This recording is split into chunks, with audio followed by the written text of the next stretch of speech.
সামনের লোক বসো। বহু রক্ত আর জীবনের বিনিময়ে আমরা এই নির্বাচন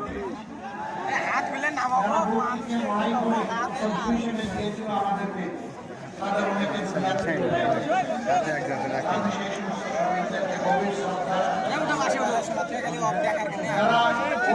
লড়াই করেছেন আহত হয়েছেন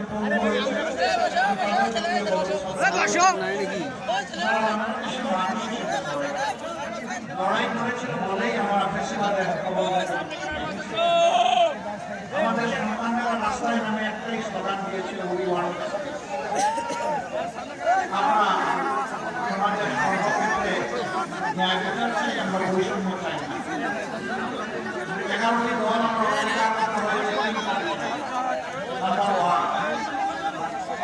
আমরা নিজেরা কেউ দুর্নীতি করবো না, দেখা গেছে নাম্বার 2 সকলের জন্য ন্যায় বিচার একই বিচার নিশ্চিত হবে। এখানে কোন রাজনৈতিক দল নেতা ব্যক্তি কেউ বিচারের উপর হস্তক্ষেপ নাম্বার 3 যেই আকাঙ্ক্ষাকে বুকে ধারণ করে বাংলাদেশের মানুষের সত্যিকার মুক্তির জন্য জুলাই সংগঠিত হয়েছে, সেই জুলাই সনদ এবং সংস্কারের সমস্ত প্রস্তাব বাস্তবায়নের এই 3 সপ্তাহে যারা একত্রিত হয়েছেন আমরা 11 এই জন্য দেখবেন যে আমাদের 11 দলের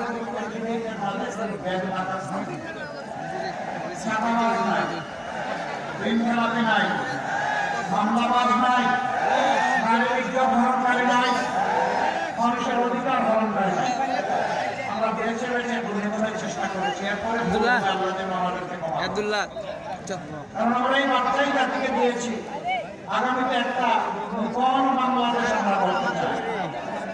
বলবেন যে চাইলে কি এই সীমানা বড় হয়ে যাবে না, সীমানা ঠিক থাকবে, কিন্তু বাংলাদেশের ইনশাআল্লাহ। অনেকে বলে এটা সিঙ্গাপুর হবে, কানাডা হবে, এটা ইনশাআল্লাহ উত্তম বাংলাদেশ হবে। এই বাংলাদেশের প্রত্যেকটি নাগরিক সে পরিচয় দিয়ে বলবে আলহামদুলিল্লাহ আমি একটা বাংলাদেশ, আরো সহজভাবে বলবে আমি বাংলাদেশ। অর্থাৎ বাংলাদেশ কি জিনিস আমাকে দেখে জেনে নাও, আমরা সেই বাংলাদেশটা গড়তে চাচ্ছি। এই বাংলাদেশের শিশু বৃদ্ধ আমার দলিত সকলের অধিকার এবং নিরাপত্তা নিশ্চিত হবে। যেই বাংলাদেশে আমার মায়েরা ঘরে চলাচলে কর্মস্থলে সমস্ত জায়গায় তারা নিরাপদ থাকবেন, সমাজ তাদেরকে মর্যাদা দিতে বাধ্য থাকবে, ওই বাংলাদেশটাই আমরা করতে চাচ্ছি।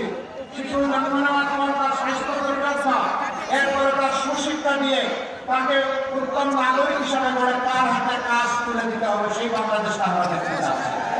আমরা এমন কোন শিক্ষা ব্যবস্থা চাচ্ছি না যেটা বেকার তৈরি করে, বরঞ্চ আমরা সেই শিক্ষা ব্যবস্থা চাই যেই শিক্ষা ব্যবস্থা লড়াকু একজন সৈনিক তৈরি করবে যে আমার দেশটাকে গড়ে দিবে। আমাদের যুবকরা কারো কাছে বেকার কথা চায় না, আপনারা চান কি চান? কাজ চান, তাই না?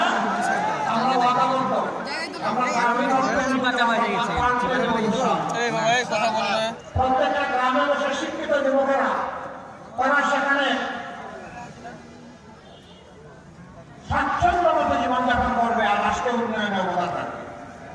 এরপরে যাদের আরো বেশি প্রয়োজন, আরো বেশি যোগ্যতা আছে তারা দেবে বড় বড় শহরে যাবে, যাদের আরো বেশি যোগ্যতা আছে তারা দুনিয়ার বহু জায়গায় পৌঁছে যাবে ইনশাআল্লাহ। আমরা বিদেশি প্রবাসী যারা আছেন তাদেরকে আর অদক্ষ মানুষ হিসেবে বিদেশে বানাতে চাই না। প্রত্যেকটা হাতে দক্ষতা তুলে দিয়ে দক্ষ লোকবল হিসেবে আমরা বিদেশে তাদেরকে নিয়োগ করতে চাই। রাষ্ট্র এবং পরিবার দুটোই উপকৃত হবে, মর্যাদা এবং সম্মানের সাথে সে বিদেশে থাকতে পারে। এখন আমাদের ভাইয়েরা মানবত জীবনযাপন করে, আমরা ওটাও পাল্টে দিতে চাই। এর থেকে বড় কথা হচ্ছে এমন বিচার ব্যবস্থা আমরা চাই যে বিচারে একদম সাধারণ মানুষের কোনো অপরাধ করলে যে শাস্তি হবে বিচারের আওতায় এনে। যদি দেশের প্রধানমন্ত্রী, দেশের প্রেসিডেন্ট একই অপরাধ করে, বিচার তাকে ছাড় দিয়ে কথা বলবে না, একই শাস্তির আওতায় তাকে আনা হবে, আজ থেকে বাধ্য করা। ন্যায় বিচার যখন সমাজে কায়েম আচ্ছা জনগণ সর্বস্তরে তাদের ন্যায্য পাওনা লাভ করবে। সম্ভব না